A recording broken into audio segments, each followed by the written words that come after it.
반갑습니다. 저는 강원도 양구 박수근 미술관에서 박수근의 뜻이 미술관에 이어지도록 마음을 다하고 있는 엄선미입니다. 여러분들 혹시 화가 박수근을 아시나요? 네, 국민화가, 또 서민화가, 또 우리나라 최고의 화가, 작품값이 가장 비싼 화가 이렇게 불려지고 있죠. 그렇다면 왜 우리가 박수근을 그렇게 부르는지 혹시 한번 생각해 보신 적 있으세요? 네, 오늘 저와 함께 또 박수근과 미술관에 대한 이야기를 같이 함께 공감하면서 박수근에 대해서 조금 더 알아보는 시간을 갖도록 하겠습니다. 뒤에 보시는 장면이 박수근이 가장 작품 절정기를 이루었을 때 창신동집 마루입니다. 작가에게 가장 중요한 공간인 아뜰리에, 작업실이 없었던 박수근에게 바로 이 공간이 작업 공간이었고요. 1965년 52세의 나이로 작고하기 전까지 약 13년간의 작업 시간이 있습니다. 그 13년 동안의 작업 기간에 굉장히 많은 분량의 작업들을 했었는데요. 뒤에 보시는 작품들이 박수근의 대표작들입니다. 네, 바로 강원도 양구, 박수근이 태어난 곳입니다. 그리고 그 장소에 바로 박수근 미술관이 2002년에 세워졌습니다. 건축물이 화강암으로 이렇게 켜켜이 쌓여져 있는데요. 바로 박수근의 작품을 우리가 시각적으로 접했을 때 어떤 화강암과 같은 그런 질감이 느껴집니다. 그 작품의 어떤 측면을, 형식적 측면을 건축에도 차용하게 된 것이고요. 이 사진 자료는 보통학교 도화첩인데요. 양구 공립보통학교만 졸업하고 이후에 미술을 독학과정으로 했던 박수근에게 유일한 미술 교재였죠. 그래서 공립보통학교 다닐 때 이제 일제가 만들어 놨던 미술 교과서입니다. 바로 이 안에 장 프랑스 밀레 작품, 밀레의 만종 작품이 있는데요. 이 만종 작품을 보고 박수근이 감동을 해서 밀레와 같은 화가가 되게 해주세요 라고 기도를 했었죠. 지금도 강원도 양구가 농촌사회이기도 하고요. 또 본인 스스로는 기독교적인 크리스찬이었습니다. 그래서 자연스럽게 밀레의 만종의 그림을 보고 그런 화가가 되게 해주세요 라고 기도를 했었죠. 이후에 박수근이 춘천에서 독학을 하게 되는데요. 일제가 만든 어떤 교재가 있었습니다. 그 교재로 공부를 하고 1년에 한 번씩 승급을 해서 중학교 과정을 이수를 했는데요. 저 사진 중에 왼쪽에 있는 분이 박수근 선생님입니다. 굉장히 멋지시죠? 네. 굉장히 스타일리시합니다. 30년대로 넘어가서 결혼을 하게 됩니다. 금성에서 결혼을 하게 되는데요.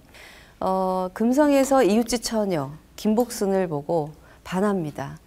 그래서 청혼을 하게 되는데요. 우리 선생님 한번 읽어보시겠어요?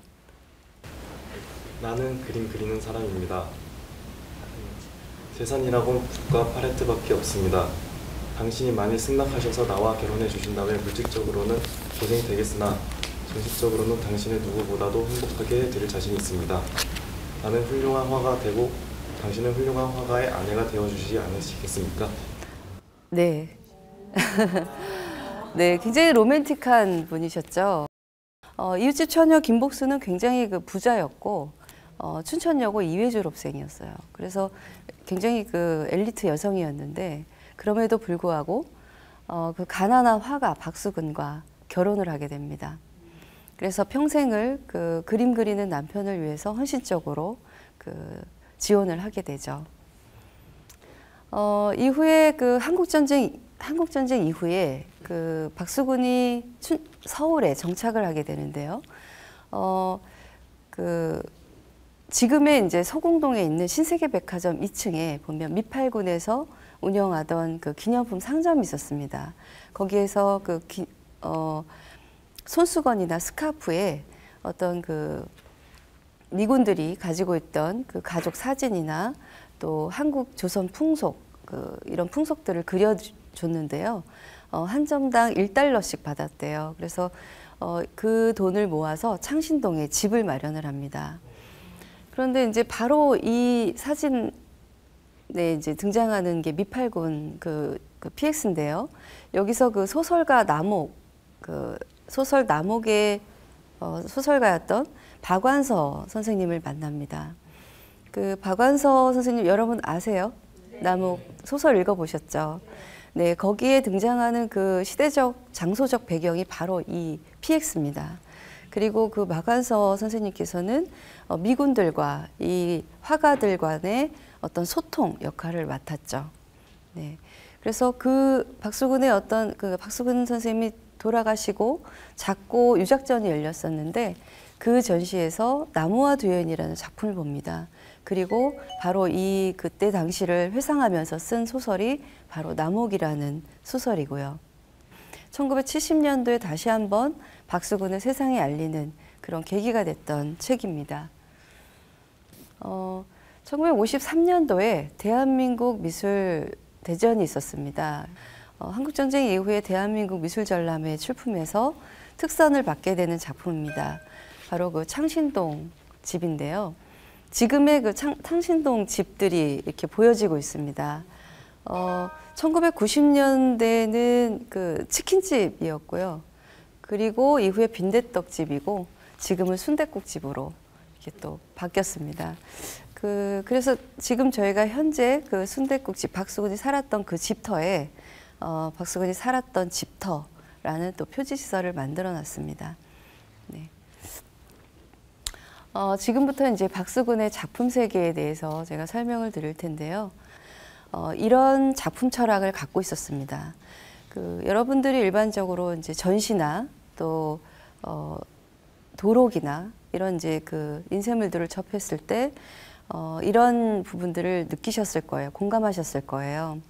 그래서 박수근의 그 그림들은 굉장히 화려하지 않습니다. 그 안의 내용들은 바로 우리 이웃에서 볼 수 있었던 그런 여인들, 그리고 길거리에서 일거리를 기다리는 중년 남성들, 그리고 길가에 아이를 업고 나와 서 있는 어린 소녀들, 이런 모습들이 박수근 그림에 있습니다. 이 사진은 그 일제 강점기 때 일제가 그 우리나라의 어떤 그 풍속들을, 조선의 풍속들을 외부에 알리기 위해서 찍었던 사진 자료들인데요. 네, 바로 박수근 그림에 등장하는 장면들입니다. 그리고 50년대 초반에 아직 그 박수근의 독보적인 질감이 나오고 있지 않은데요. 잃어버릴 뻔했던 자신의 그 큰 아들을 이렇게 5살 때 초상화를 그려서 더 이상 잃어버려도 내 이 그림을 보고 찾으리라 하면서 그렸던 초상화와 또 큰 딸아이가 가지고 다니던 책가방, 또 먹으려고 했던 감자, 이런 것들이 바로 박수근 작품의 소재였습니다. 뒤에 보시는 그 나무와 두현 작품이 박완서가 S화랑에서 보고 남옥이라는 소설을 쓰게 되는 그 작품인데요. 가운데 이렇게 뿌리는 단단히 받고 있으나 어떤 잎도 없고 열매도 없고 꽃도 없는 이런 그 고목 같은, 마치 죽은 나무 같지만 두 여인들을 이렇게 지켜주고 있습니다. 그래서 이것은 죽은 나무가 아니라 고목이 아니라 봄을 기다리는 나목이다 라고 이야기를 하고 있습니다. 그리고 빨래터 작품인데요. 현재 그 6점의 유화 작품들이 현존하고 있습니다. 지속적으로 이렇게 계속적으로 이미지가 반복이 되고 있습니다. 나무와 두현 작품과 빨래터, 또 절구지라는 여인, 30년대부터 꾸준히 등장하고 있는 일하는 여성들의 모습입니다. 그러나 그 이미지의 어떤 소재와 주제는 일치하지만 질감이 다릅니다. 또 아기 여분 소녀 작품들도 있고요. 5, 60년대에 그 길가의 전쟁통에 남편을 잃고 남편을 대신해서 길거리로 장사를 하러 나갔던 어머니 대신에 큰언니가 막내 아이를 돌봤던 시절이 있었고요. 또 가난한 집에서는 부잣집으로 애보기로 팔려가기도 했었던 그런 시절입니다. 박수근은 시각적으로 어떤 그림으로 그 역사와 시대와 역사를 또 문화를 담았다고 할 수 있겠습니다. 2015년도에 미국의 USC 파사다나 뮤지엄에서 큐레이터가 한국으로 찾아왔었습니다. 바로 뒤에 보이는 이 귀로 작품을 어떤 107세 된 미국 소장가가 기증을 하겠다고 했답니다. 그 기증을 미술관에서 받을 때는 작품의 진이라든가 또 출처 이런 것들이 명확해야 받을 수가 있는데요. 그 미술관 자료를 찾아보니 이 사진에 그 오른쪽 위편에 보면 귀로 작품이 있죠. 네, 박수근이 작고하기 2달 전에 찍은 사진인데요. 바로 이 사진 안에 귀로 작품이 있었습니다. 바로 이분이 107세 된 허버트 룻밭이라는 분이 USC 뮤지엄에 기증을 하게 됐습니다. 이 허버트 룻밭이가 1960년대 후반에 화강암 산업을 했었답니다.